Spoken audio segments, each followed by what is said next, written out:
Et donc à la fin de l'émission, il y a des gilets jaunes qui débarquent et qui encerclent la radio, qui se mettent devant le portail et qui nous disent « C'est pas les bons gilets jaunes que vous avez interviewés, donc on veut un temps d'antenne ». Sauf que là, Antenne Réunion avait déjà remballé, c'était la publicité, Incroyable. il y avait une série qui passait après, quoi. Ce qui s'était passé à ce moment-là, c'est qu'en fait, le forain Yolan, je le connais. Ouh. Et je sais qu'il n'a pas la langue dans sa poche. Donc du coup, je lui dis, avant la séquence, parce que tout le monde croit que je l'aborde comme ça, sans crier gare. Pas très légal d'enregistrer les gens à leur insu. Oui, enfin, faut arrêter d'être procédurier comme ça. C'est bon, on va dans un quartier où les types, ils caillassent la police. Je pense que à côté, moi, quand j'arrive avec mon petit micro, je suis un petit joueur. Hein, franchement, faut arrêter. Et en toute transparence, est-ce qu'on te demande d'angler plutôt comme ceci au lieu de on n'a pas besoin de me demander. aller... On n'a pas besoin de me demander, Soukaina. Moi, je le fais comme ça. Ce sont des médias européens et CNews et qui sont effectivement, et personne ne s'en cache, des médias plutôt ancrés à droite. Les questions de laïcité, les questions d'immigration aussi, ce sont des thèmes, moi, qui sont mes thèmes de prédilection avec le football. Et j'ai aucun malaise à le dire. Hein, voilà. Très bien, voilà, merci. Pas de pudeur de gazelle chez Soukaina. Histoire de vie avec Sukasula.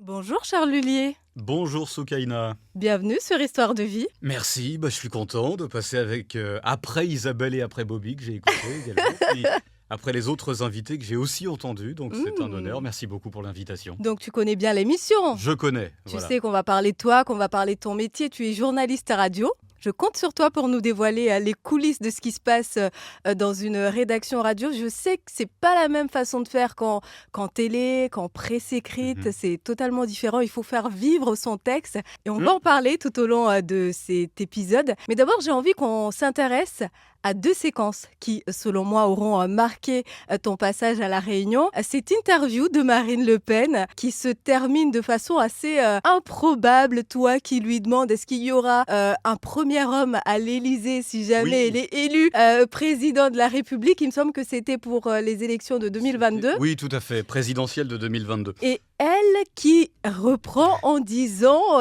est-ce que vous me faites une proposition? Oui, et est-ce que vous êtes célibataire? Mais en fait, alors, évidemment, ça a fait le buzz, ce truc-là. Les médias nationaux en ont parlé. En réalité, cette question, elle peut paraître très racoleuse. En fait, pas du tout. Les gens ont retenu que cette séquence, mais juste avant, parce que comme d'habitude, il faut remettre dans le contexte, juste avant, je lui demandais ça par rapport aux dépenses. Notamment à l'époque, c'était donc Emmanuel Macron, on parlait de Brigitte Macron, des dépenses liées à la première dame de France. Et là, je lui demande qu'est-ce qu'elle pense du statut de première dame de France. Et donc là, avec elle, est-ce qu'il y aura un premier homme de France? Et donc, c'était pas une question simplement pour faire du gossip, comme on dit. C'était vraiment une question purement comptable qui concernait les finances publiques de notre pays. Voilà. En fait, clairement, toi, ce qui t'intéressait, c'est de savoir est-ce qu'il y a un homme qui nous coûterait cher, à nous, les Français. Mais c'est exactement ça. Et alors, évidemment, tout le monde s'en est emparé. Et d'ailleurs, je crois que c'est une séquence qui date d'il y a 3 ans, un peu plus de 3 ans, et les gens dans la rue m'en parlent encore. J'espère qu'on sera invité au mariage, patati patata, bref, voilà. Donc, Et pardonnez-moi, c'est une question indiscrète, mais pas tant que ça, parce que ça regarde les finances des Français. Il y a une première dame de France, elle s'appelle Brigitte Macron. Y aura-t-il un premier homme de France ou pas? Bah écoutez, non, a Si priori, vous êtes élu. pour l'instant, non. Mais ce qui est sûr, c'est que je ne vais pas m'obliger à me marier au motif que certains... C'est le schéma habituel. Non, mais je voudrais juste vous dire qu'on est en Pardon France et en 2021, quoi. Vous voyez, au 21e siècle. Donc, on n'est pas obligé de se marier pour être quelqu'un. Moi, en l'occurrence, je ne suis pas marié. Donc, a priori, j'entrerai célibataire à Clémentine Autain l'Élysée. sera ravie Et c'est d'entendre tant ce discours. mieux, parce que Clémentine du Autain coup... sera ravie de vous entendre là-dessus. Et Alors c'est là, tant mieux voilà. parce que du coup, eh bien, j'aurai tout mon temps à consacrer justement à l'ensemble des Français. Donc, pas de premier homme, uniquement 6 chats, je crois, c'est ça? Voilà. Mais je rentrerai avec mes 6 chats à l'Élysée. Ça changera un peu parce que il y avait toujours des chiens, il n'y a pas de raison, quoi. Très bien. Faut un peu de justice.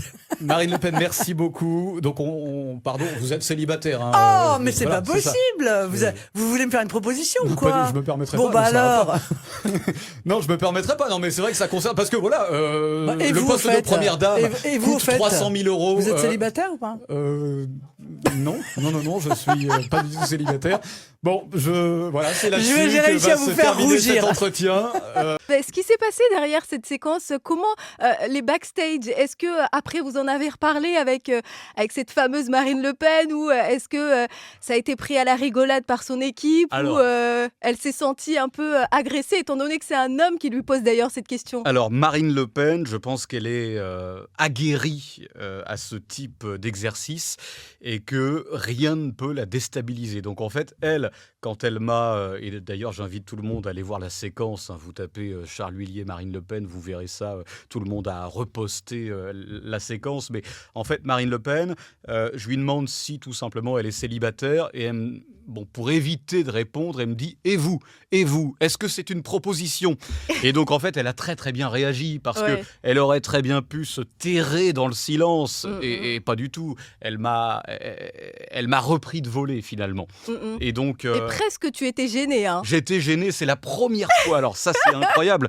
C'est en 10 ans d'interview radio, c'est la première fois que j'ai été un peu désarçonné. Déstabilisé. Déstabilisé. Et j'ai eu, je me souviens, alors j'ai jamais moi regardé la vidéo parce que j'aime pas me voir, mais en fait, je me souviens très bien que pendant, 4 ou 5 secondes, ce qui en radio est une éternité, je ne t'apprends rien, j'ai été déstabilisé, j'ai dû avoir peut-être un blanc et j'ai dû ne pas savoir quoi répondre, quoi. Voilà. Donc bon, en tout cas, alors Marine Le Pen, pas du tout déstabilisée, on en a rigolé après l'interview.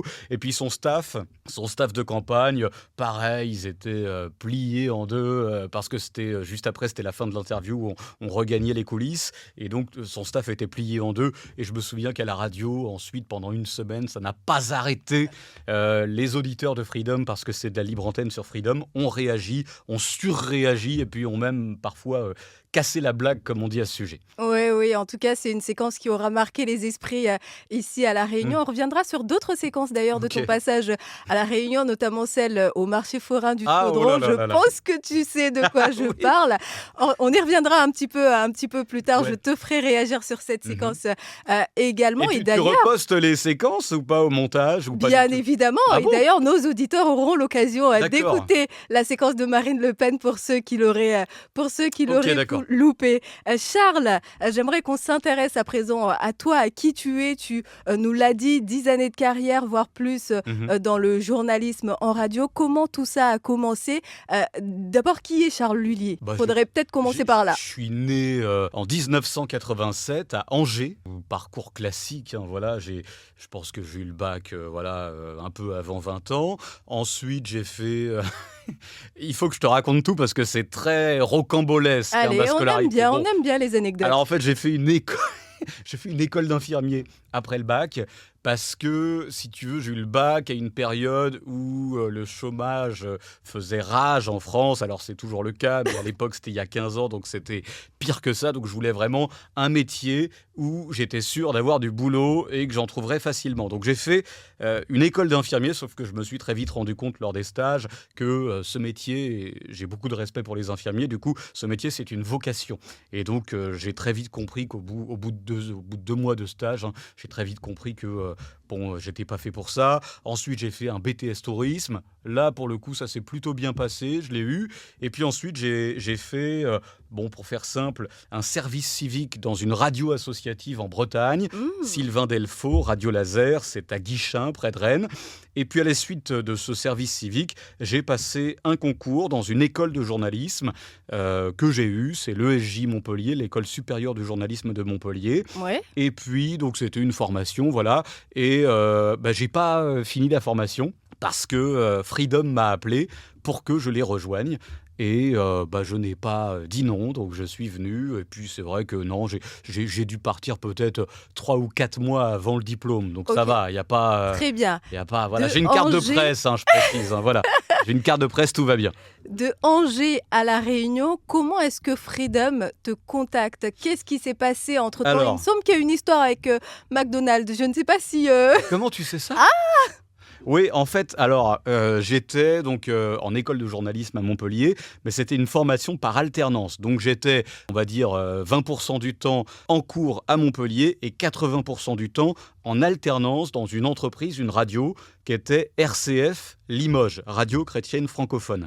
Et donc, quand on est apprenti, tu sais comment ça se passe, on gagne, à l'époque, on gagnait 800 € en étant apprenti dans une radio associative, comme c'était mon cas. Et puis alors, je me rappelle, une fois, je me disais, c'était Limoges, c'était compliqué, il faisait pas beau là-bas, donc il faisait froid, j'avais vraiment pas le moral, et surtout, j'avais 0 thune. Et je me rappelle, j'avais 2 € dans ma poche. Il me restait 2 € dans ma poche, et je décide d'aller à Quick. Tu as cité McDonald's, c'était Quick, et je me suis pris ce qu'on appelait à l'époque un petit charolais. C'était les hamburgers qu'on pouvait avoir pour 2 €. Et en fait, je me suis dit, c'est bien, parce que comme ça, je vais pouvoir me connecter sur Internet et consulter les offres d'emploi. Parce qu'on m'avait coupé Internet dans mon studio, vu que je payais plus. Bref, c'était en 2012, en 2014. Et donc, je vais sur un site qui s'appelle Radioactu, qui recense toutes les offres d'emploi. Et là, je vois effectivement un truc à La Réunion. Radio Freedom, radio leader à La Réunion, 40% d'audience. Donc je vois 40% d'audience et je vois Île de La Réunion. Puis je vois aussi un salaire qui ne me déplaisait pas. Et donc du coup, j'envoie un mail avec ce qu'on appelle des maquettes, ça veut dire des extraits dans ce qu'on peut faire ou pas, voilà. Donc j'envoie, et j'envoie ça à Brigitte Barret, qui était à l'époque la directrice d'antenne de Radio Freedom. Et se passe 1 ou 2 mois. Brigitte Barret me contacte pour tout simplement savoir si je suis OK pour la rejoindre, pour les rejoindre à Freedom à l'île de La Réunion. Et puis ça s'est fait comme ça. Je pense qu'en 2 mois, j'ai tout plaqué en métropole. J'ai arrêté la formation où j'étais en école de journalisme. Et puis je suis allé à La Réunion. Voilà. Quelque part, c'est une arrivée assez improbable dans la sphère médiatique. Déjà, tu pars à des milliers de kilomètres de ta maison. Tu te délocalises et tu vas pour un travail de journaliste. On le sait qu'il faut maîtriser le territoire local quand on est journaliste. Là, je maîtrisais rien. Comment Freedom y embauche Goyave de France? Il connaît pas La Réunion et il va envahir à nous. Non, effectivement, là, on était en plein dedans. Voilà.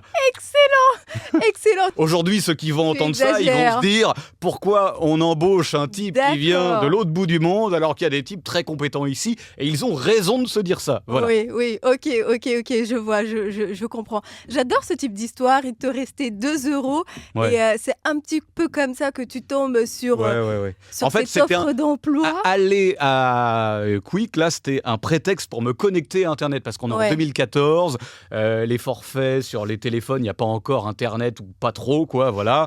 On a des datas qui sont pas grosses, et puis j'ai plus Internet chez moi. Donc vraiment, je me servais vraiment des fast-food pour consulter Internet et les offres d'emploi. J'y allais tous les jours, voilà. Comme quoi, ces 2 € t'ont permis de gagner une carrière dans le journalisme, presque, j'ai envie de dire. Comme si j'avais gratté un bulletin au loto, quoi. C'est un petit peu ça, oui, c'est un petit peu ça. Est-ce que quand on est journaliste, là, je me mets un peu dans la posture de quelqu'un qui n'y connaît absolument pas. D'ailleurs, la réponse dépendra forcément d'un journaliste à l'autre. Est-ce qu'on fait le choix d'une rédaction en fonction de ses convictions politiques, en fonction de la ligne éditoriale, ou on va là où simplement il y a de l'emploi comme dans n'importe quel métier? Quand on débute, quand on a, comme moi, quand on avait 24-25 ans, qu'on a débarqué à La Réunion, on va là où on veut bien de nous. Je te raconte pas d'histoire, voilà, parce qu'il faut remplir le caddie.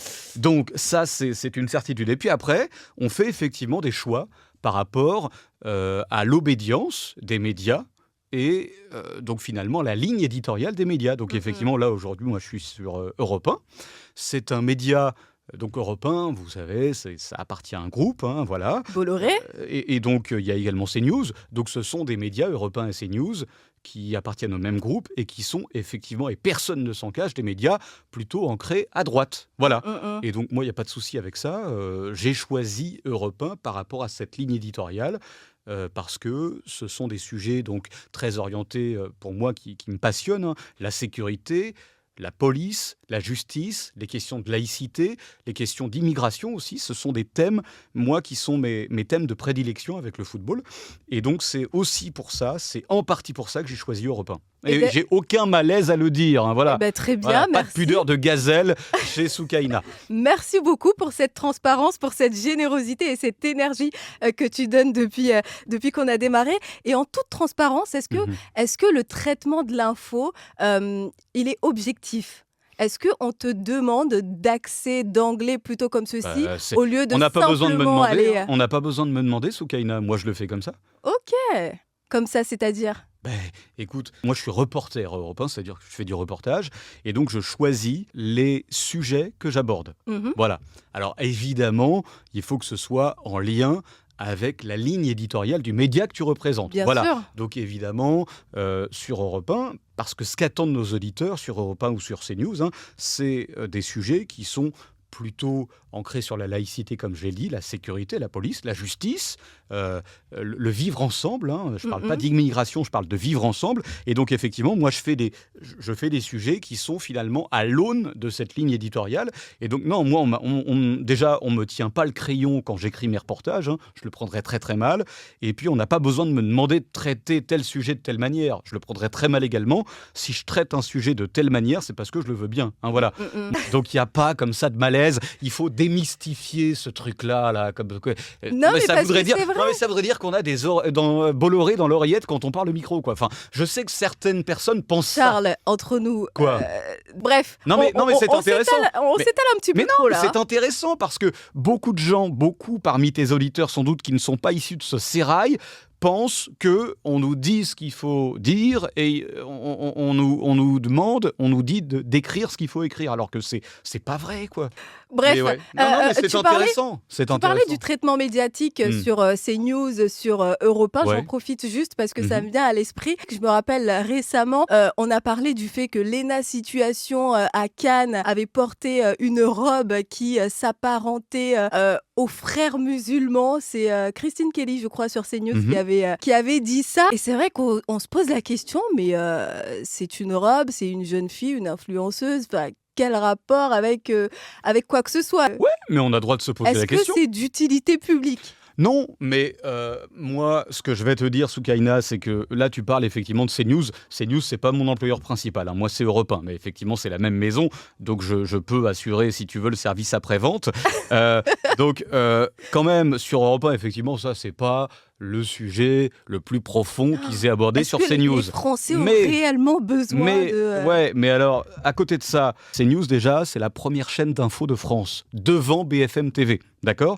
Et à côté de ces sujets qui te semblent légers, on parle par exemple des ZFE. Les ZFE en France métropolitaine, même si là, elles ont un peu de plomb dans l'aile, mais c'est un projet qui vise à exclure plusieurs voitures d'un certain âge du parc automobile métropolitain. On parle des problèmes très concernants des Français. Donc il n'y a pas que ce sujet-là dont on parle. Il y a des sujets sur la laïcité, l'immigration, l'insécurité. C'est des sujets qui sont effectivement, si tu veux, très connotés par rapport à une certaine obédience politique, mais c'est des sujets qui intéressent parce qu'aujourd'hui, quand j'écoute des médias, notamment de services publics en métropole, j'ai pas l'impression, moi, en tant que Français moyen, de me reconnaître dans les sujets qui sont abordés. Quand j'écoute CNews, je m'y reconnais et quand j'écoute des gens, les intervenants sur CNews et les éditorialistes, j'ai pas l'impression d'avoir affaire à des gens déconnectés. J'ai l'impression d'avoir affaire à des gens que je pourrais croiser dans la rue et qui vivent les mêmes problématiques que moi. Et je pense que je suis pas le seul téléspectateur et français à penser de la sorte. Sinon, CNews n'aurait pas ce succès d'audience actuellement. Voilà. Écoute, c'est la magie de la pluralité des médias en France. Il y en a pour tous les goûts et effectivement, toi, tu t'y retrouves.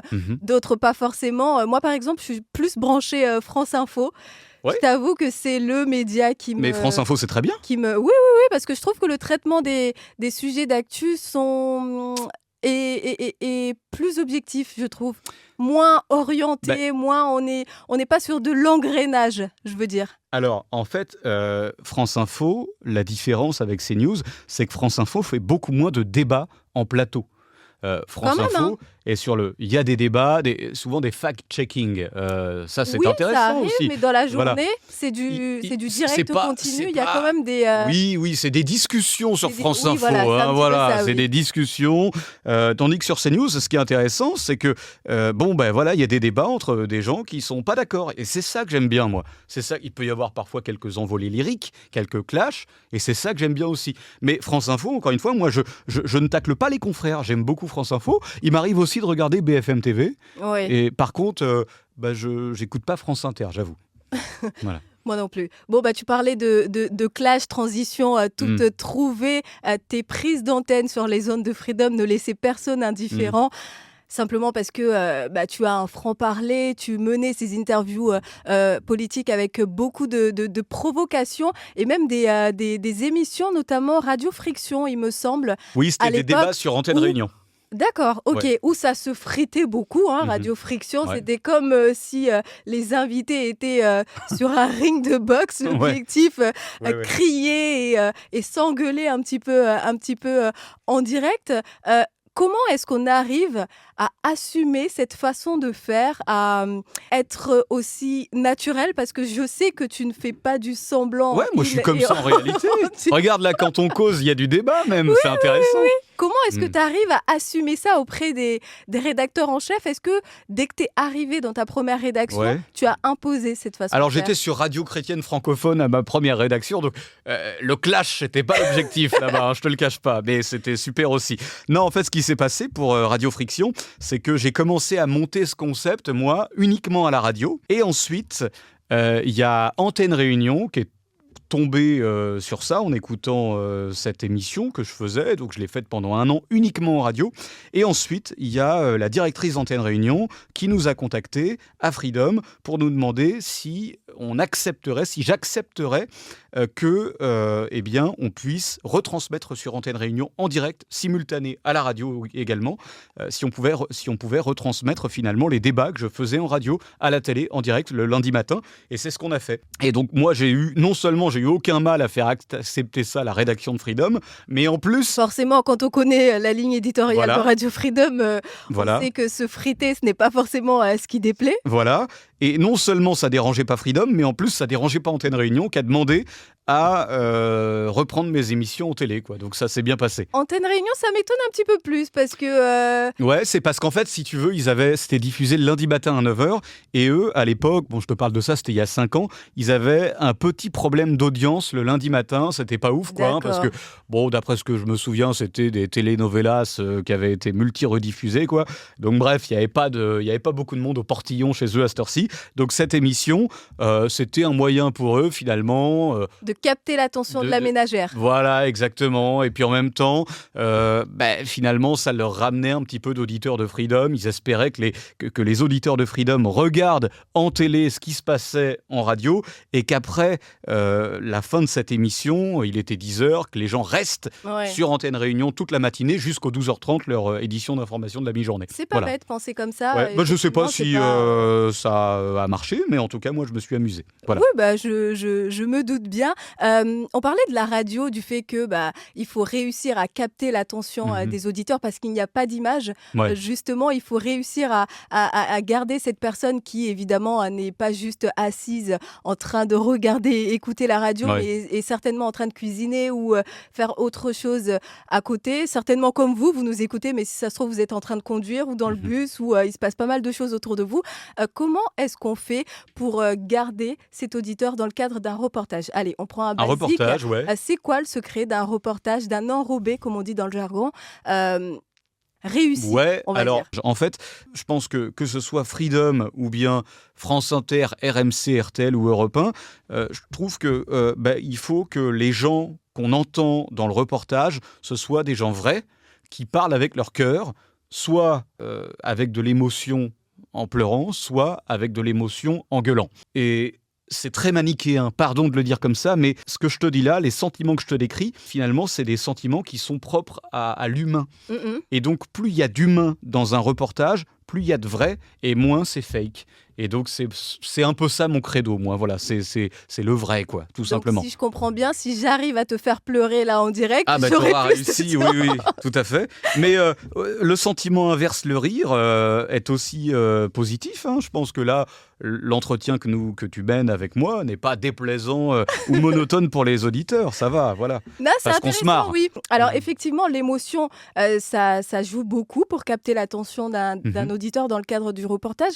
Mais je pensais plus également au choix des mots. Peut-être l'intonation aussi que tu vas utiliser. Ouais, le choix des mots, ouais, c'est vrai. Des mots des mots simples en fait, parce qu'il faut pas oublier. Alors, quand j'étais sur Freedom, là c'est un travail différent que j'effectue. Quand j'étais sur Freedom, j'oubliais pas que les auditeurs de Freedom, c'est en fait, on a 40% d'audience quasiment à La Réunion, et notre public, c'est tout le monde. C'est des cadres supérieurs qui ont bac+5, et aussi, on est sur l'île de La Réunion, c'est une réalité, on est dans un département où il y a des auditeurs qui ont des difficultés avec la lecture et l'écriture, hein. Je sais pas m'en excuser de ça.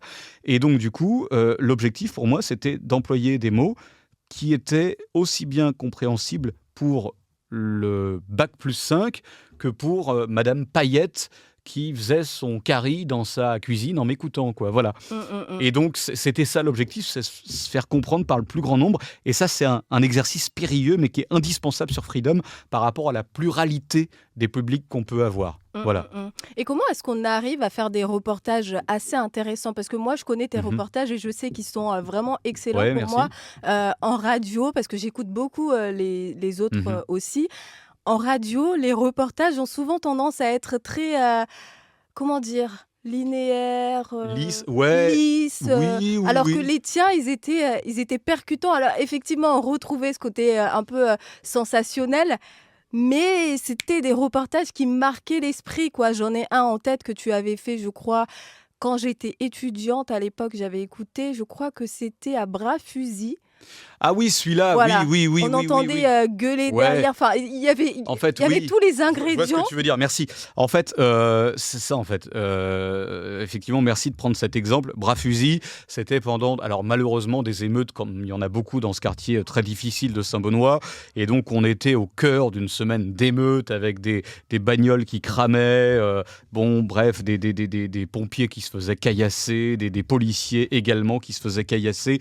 Et donc, en fait, il fallait décrire véritablement la réalité de ce quartier, mais au cœur du quartier. Et donc, effectivement, des fois, on prend des risques, hein, il fallait aller voir les jeunes de ce quartier et potentiellement les fauteurs de troubles. Et je suis allé les voir. Et donc, en fait, dans ces cas-là, le secret, en fait, c'est quand tu vas voir les gens, il faut directement, avant d'aller les voir, allumer ton micro. Comme ça, quand tu vas les voir, ils sont le plus naturels possible. C'est ça, en fait. Les gens sont les meilleurs au micro quand ils ne se savent pas enregistrer. Ouais.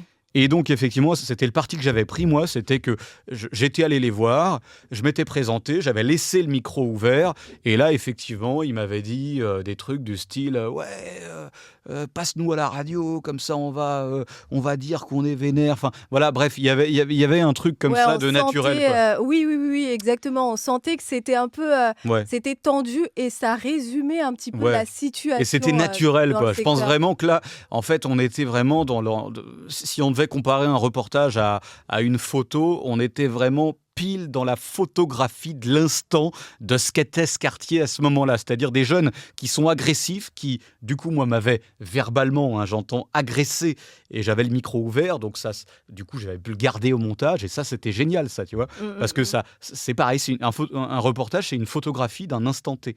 Et donc là-dessus, merci de prendre cet exemple, effectivement, parce que je vais le réécouter tout à l'heure quand je me coucherai dans mon lit.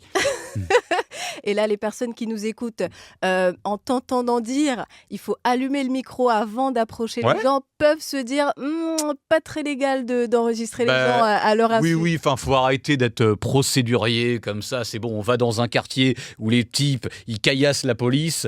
Je pense que à côté, moi, quand j'arrive avec mon petit micro, je suis un petit joueur. Hein. Franchement, faut arrêter ces pudeurs de gaz. Les gens sur les réseaux sont extrêmement procéduriers, quoi. C'est incroyable. Écoute, quand je vois Jean-Yves Lafesse, là, ou même Laurent Baffy, qui se baladait il y a 30 ou 40 ans dans la rue et qui abordait les gens les emmerdaient pas en leur disant « Charles, j'ai pas signé de décharge pour avoir une autorisation pour me filmer. » Charles, voilà, entre nous, quoi. Si j'avais commencé à filmer tout le moment qu'on a passé en off avant de démarrer l'entretien... J'ai rien dit de compromettant, tu peux diffuser tout si tu veux. Ah d'accord, okay, non, il n'y a pas de problème. Ok. Et là, t'es en train de réfléchir à ce que t'as pu dire. Ouais, j'ai juste dit j'ai soif, est-ce qu'il y a droit de boire ta bouteille d'Edena est-ce qu'Edena te sponsorise? J'ai juste dit ça à la limite qui est un peu compromettant et tu m'as dit non malheureusement. Évidemment au montage. Voilà, ok, d'accord. Du coup, Charles, ça résume parfaitement la personne que tu es. J'adore parce que tu es totalement naturel dans ce podcast et je n'ai pas besoin de mettre des extraits de la radio pour montrer aux gens la personne que tu es. Tes interviews politiques étaient assez provoques, je le disais, assez virulents des fois. Ces émissions radio Friction, est-ce qu'on ne se met pas des gens à dos? Est-ce qu'on ne se fait pas des ennemis ça, quand on franchement, adopte cette façon Alors, de faire? comme disait Jacques Chirac, ça m'en touche une sans faire bouger l'autre. Effectivement, sur les réseaux sociaux, on est menacé. Ouais, alors moi, je suis pas sur les réseaux sociaux. Menacé? Je suis pas sur les fléaux sociaux, j'appelle ça. En fait, Alors, à interview de Marine Le Pen, j'avais fait une interview de Nicolas Dupont-Aignan qui avait été reprise dans Quotidien par Yann Barthès. Bref, où j'avais pas été tendre avec Nicolas Dupont-Aignan. Et du coup, effectivement, à ce moment-là, j'avais eu tous les électeurs de Nicolas Dupont-Aignan qui s'étaient mis, alors pas tous, mais une bonne centaine, qui m'avaient contacté sur le seul réseau social que j'ai, Facebook, c'est mon nom et mon prénom, donc c'est très facile de m'envoyer des DM, comme disent les jeunes.